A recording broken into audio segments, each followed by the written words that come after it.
Electrolysis. ચલો start કરીએ. કાલે આપણે શું જોયું હતું? Up to electrolytic cell or voltameter. કોને કહેવાય electrolytic cell? Electrolytic cell or a voltameter કોને કહેવાય? Electrolytic cell or voltameter consists of a non-conducting vessel. Ionic compound is in a fused state or in an aqueous solution of ionic compound is known as the electrolyte. Non-conducting vessel, electrolyte, and rod immersed in electrolyte. Rod immersed in electrolyte is collectively known as voltameter or electrolytic cell. In short, electrolytic cell એ ત્રણ વસ્તુથી બનેલું છે.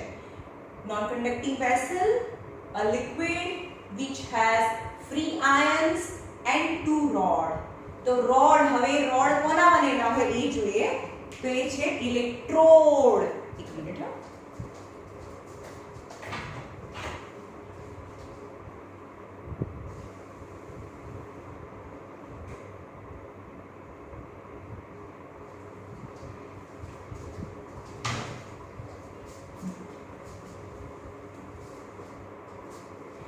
Now electrode.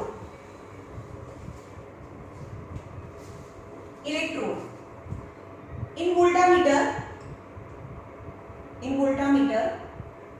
the rod which is connected with the negative terminal of the battery, and another rod which is connected with the positive terminal of the battery. The rod which is connected with the negative terminal of the battery is known as cathode. याद રાખજો. હું એક જ વસ્તુ યાદ રાખું છું, નહીં તો ચાર વસ્તુ છે. કેથોડ, એનોડ, કેટાયન અને એનાયન. એ ચાર વસ્તુ મિક્સ થઈ જાય. આપણે એટલું જ યાદ રાખવાનું છે કે નેગેટિવ ટર્મિનલ, બેટરીના નેગેટિવ ટર્મિનલ સાથે જે રોડને કનેક્ટ કરીએ એ કેથોડ છે, તો બીજો એનોડ હોય. ઓકે. હવે આની અંદર બે આયન હોય, Na+ અને Cl-. હવે આ જો કેથોડ છે તો આ એનોડ છે. હવે આ કેથોડ, ઓકે, આ રોડને કેથોડ કહેવાય બીકોઝ નેગેટિવ ટર્મિનલ સાથે જે જોડેલો છે એ કેથોડ છે. તો આપણે યાદ રાખવાનું સી માં જાય, મતલબ પોઝિટિવ એન્ડ નેગેટિવ અટ્રેક્શન, यानी negative road side positive ion जाए जेने सीसी मतलब केटायन जाए, અને જે નેગેટિવ આયન છે એને એનાયન કહેવાય. હવે આખા ચેપ્ટરમાં કેટાયન, એનાયન, કેથોડ, એનોડ એવું જ બોલીશ એટલે યાદ રાખજો. નેગેટિવ રોડ આખા ચેપ્ટરમાં કેથોડ, એનોડ, કેટાયન, એનાયન એવું આવશે. તો ક્લિયર કરો માઇન્ડમાં કોણ cathode, anode, cation and anion. The rod which is connected with the negative terminal of the volt battery, it is known as a cathode, and another rod is anode. Now C માં જાય મતલબ negative છે તો positive, because negative positive વચ્ચે attraction થાય. તો cation cathode માં જાય તો cation is positive ion is cation and negative ion is anion. Clear? Right. Now anode and cathode. Anode કોને કહેવાય? Anode, positive, the rod which is connected with the positive terminal of the battery, it is known as anode, and the rod which is connected with the negative terminal of the battery, it is known as cathode. હવે યાદ રાખવાનું કે જ્યાં negative છે ત્યાં electron છે, કારણ કે ઇલેક્ટ્રોન છે એ નેગેટિવ, ઇલેક્ટ્રોન પાસે નેગેટિવ પાવર હોય. Means cathode is excess of, positive નો મતલબ થાય લેક ઓફ ઇલેક્ટ્રોન અને નેગેટિવ નો મતલબ થાય એક્સેસ ઓફ ઇલેક્ટ્રોન. मतलब कैथोड પાસે એક્સ્ટ્રા ઇલેક્ટ્રોન છે અને એનોડ પાસે શું છે? એનું ડેફિશિયન્ટ છે, मतलब डेफिशिएंसी मतलब लैक ऑफ इलेक्ट्रॉन. राइट? तो deficiency, anode is a deficient of electron and cathode is excess of electrons. तो ये શું કરે? આ શું કરે? આ પોઝિટિવ છે તો કોઈને આપે કે લે, કારણ કે આની પાસે તો ઇલેક્ટ્રોન છે જ નહીં, આની પાસે તો ઇલેક્ટ્રોન છે નહીં, એટલે આ પોઝિટિવ છે એટલે આ નેગેટિવ આ બાજુ જાય એટલે કે Cl- આ બાજુ જાય અને Na+ એટલે cation move towards the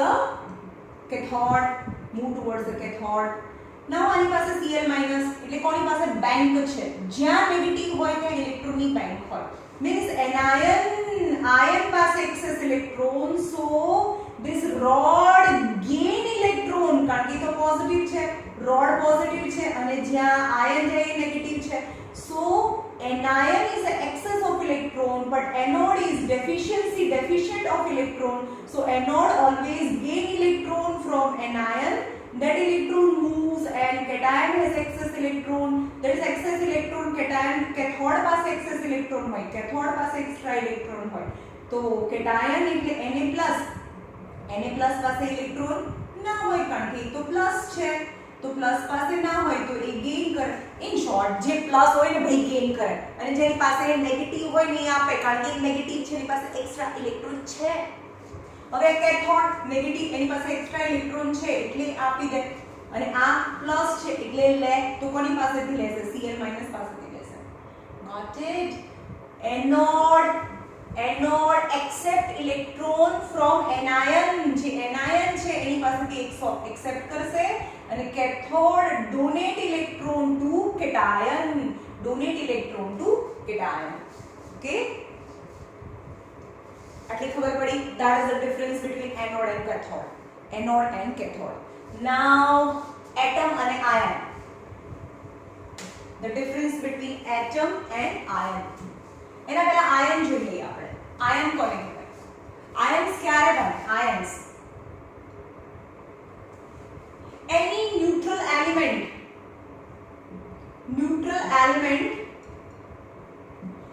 gain or lose electron or electrons to form ions. Got it? Atom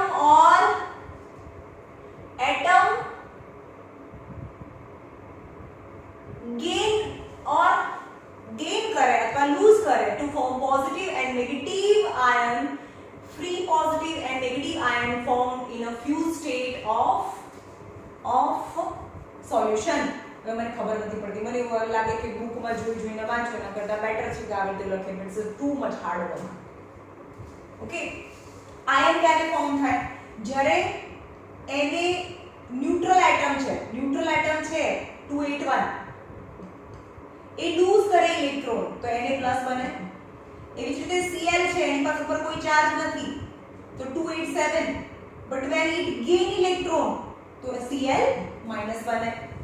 okay, તો Na+ and Cl- ક્યારે બને? જ્યારે એ ઇલેક્ટ્રોન્સ ગેઇન કરે અથવા લૂઝ કરે ત્યારે આયન્સ બને.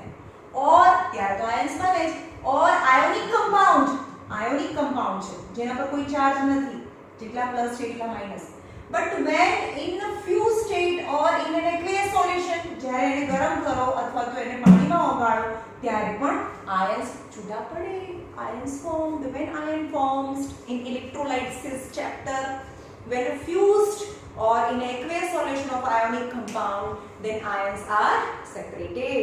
And ion separate થઈને ક્યાં જાય? આ કેટાયન છે, કેટાયન એ ક્યાં જાય? કયા રોડમાં જાય? કેથોડમાં જાય. અને એનાયન છે એની નેગેટિવ આયન છે તે પોઝિટિવ રોડ એનોડમાં જાય. રાઈટ? પોઝિટિવ રોડ एनोड यानी free negative ion migrates towards negative ion migrates towards anode and positive ion migrate towards cathode. Okay,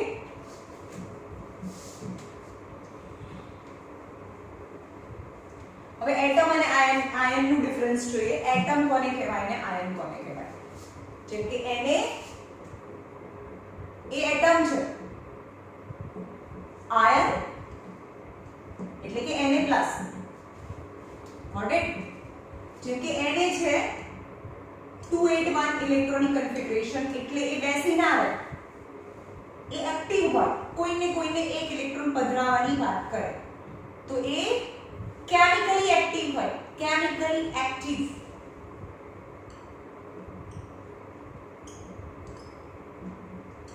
પણ આ ઇલેક્ટ્રોન આપી દે એટલે Na+ બને, ઇલેક્ટ્રોનિક કન્ફિગરેશન 28 તો કેમિકલી ઇનએક્ટિવ થઈ જાય. ભાઈ મારે તો કામ થઈ ગયું, શાંતિથી બેસી જાય, કેમિકલી ઇનએક્ટિવ. ઓકે, ક્યાં છે એટમ અને આયન? ન્યુટ્રલ, જે ઇલેક્ટ્રિકલી ન્યુટ્રલ હોય. ઇલેક્ટ્રિકલી ન્યુટ્રલ નો મતલબ તમને સમજાવો. જેમ કે સોડિયમ છે, તેમાં પ્રોટોનના નંબર 11 અને ઇલેક્ટ્રોનના નંબર પણ 11, એટલે કે જેટલા પોઝિટિવ એટલા જ નેગેટિવ, એટલે કે ઇલેક્ટ્રિકલી ન્યુટ્રલ હોય. પણ આમાં પ્રોટોનના નંબર હવે કેટલા થઈ ગયા?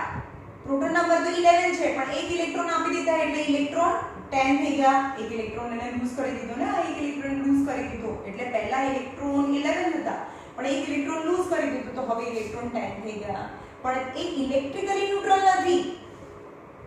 સમજમાં આવે છે? એ ઇલેક્ટ્રિકલી એ કેમિકલી ઇનએક્ટિવ છે, કેમિકલી ઇનએક્ટિવ, પણ ઇલેક્ટ્રિકલી નોટ ન્યુટ્રલ.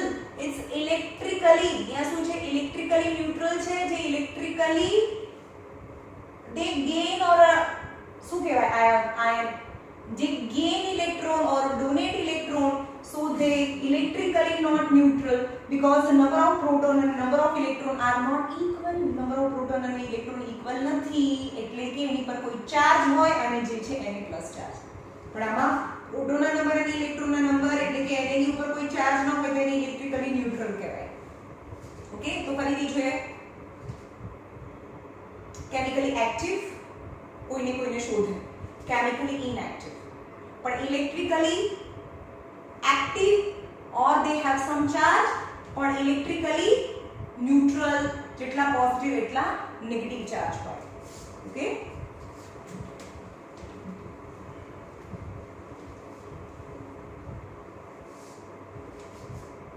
હા, હવે જે એટમ છે may or may not exist in a free form, but while atoms are always exist in a free state.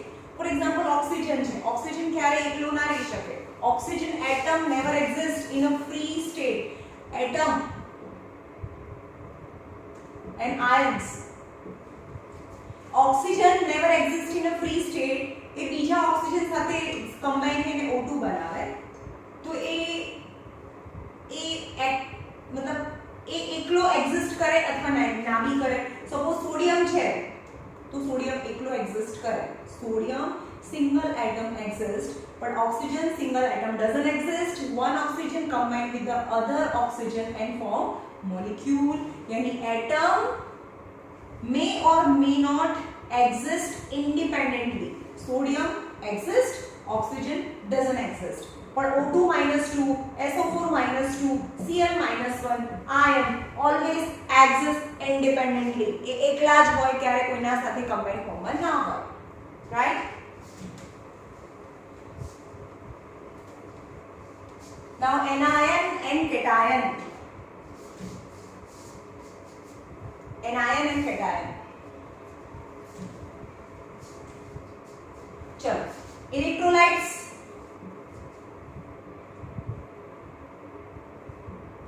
Anode, sorry, cathode and anode. આને કહેવાય cathode, anode. Positive rod is anode, negative rod is cathode. Na+, positive ion is cation and negative ion is anion. And what is the difference between cation and anion? Cation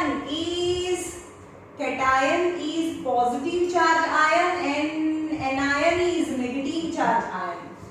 Okay, cation is positive charge ion and anion is negative charge ion. तो ये શું કરશે? donate electron from neutral atom. આ શું કરે? anion ક્યારે બન્યું હોય? anion ક્યારે થયું હોય? anion ક્યારે બને? when chlorine gain electron to form anion.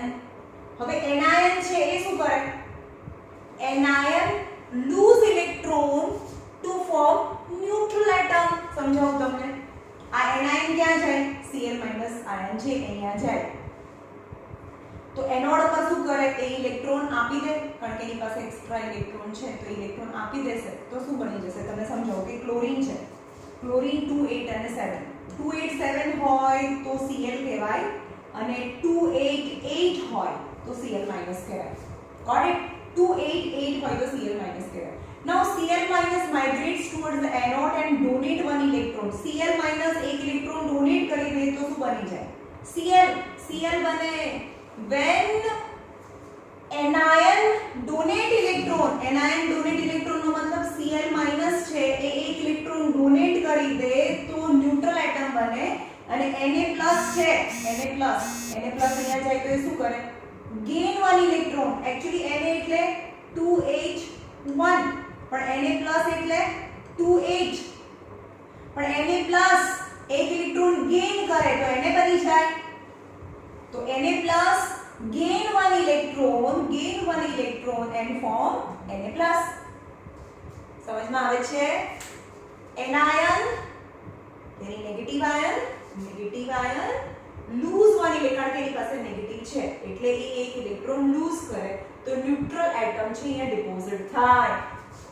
Okay, accept cation એટલે Na+ છે એક્સેપ્ટ કરે Na+ છે એક ઇલેક્ટ્રોન એક્સેપ્ટ કરે તો Na બની જાય અને anion donate one electron એક ઇલેક્ટ્રોન આ ડોનેટ કરી દે તો ન્યુટ્રલ એટમ બને.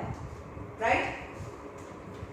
અમે તમને શું કહેવાય ઇક્વેશન્સ લખ્યા છે અને જે ઇલેક્ટ્રોન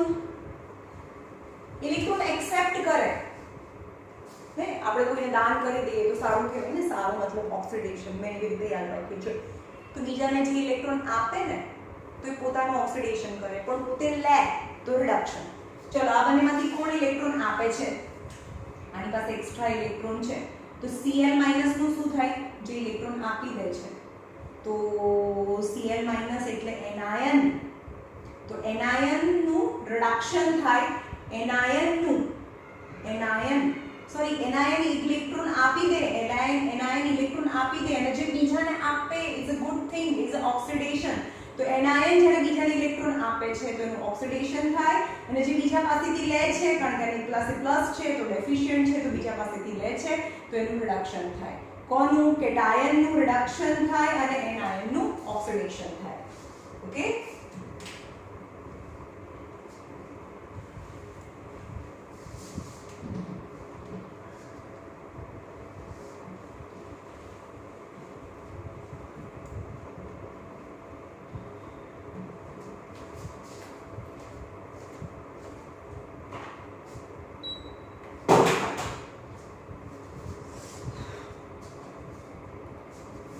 ચલો ઇલેક્ટ્રિકલ કંડક્ટર અને electrolyte.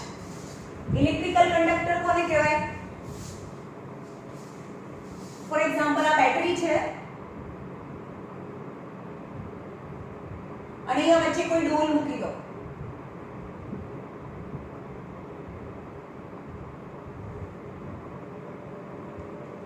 key. So the metal which is not in a liquid or a fused state, it is electrical conductor. It is known as an electrical conductor.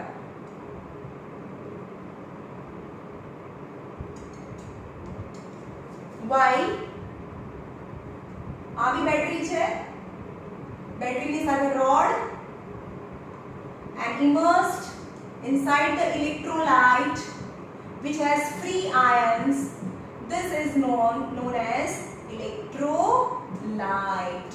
Okay, electrolyte. What is the difference between electrical conductor and electrolyte? In the electrical conductor, free electrons are available. For example, metal in electricity chapter we had already studied that all electrons start moving in a particular directions. Then we can say that the electric current constitute in the metal. એટલે કે આની અંદરથી electric current કેવી રીતે pass થાય કે બધા electron એક સાઈડ જવા લાગે એટલે આની અંદરથી ઇલેક્ટ્રિસિટી પાસ થાય. પણ આ તો લિક્વિડ છે, આની અંદરથી ઇલેક્ટ્રોન્સ તો જતા જ નથી. તો આ જે આયન છે ના માઇગ્રેશનને લીધે આની અંદરથી ઇલેક્ટ્રિસિટી પાસ કરે છે, તો એ લિક્વિડને ઇલેક્ટ્રોલાઇટ કહેવાય. ઓકે, ધ કંડક્ટર જે મેટલ ઓર ગ્રેફાઇટ છે અલો કરંટ ટુ પાસ. કંડક્ટર કોને કહેવાય? કંડક્ટર વાયર જે આપણે ઇલેક્ટ્રિસિટી ચેપ્ટરમાં જોયા.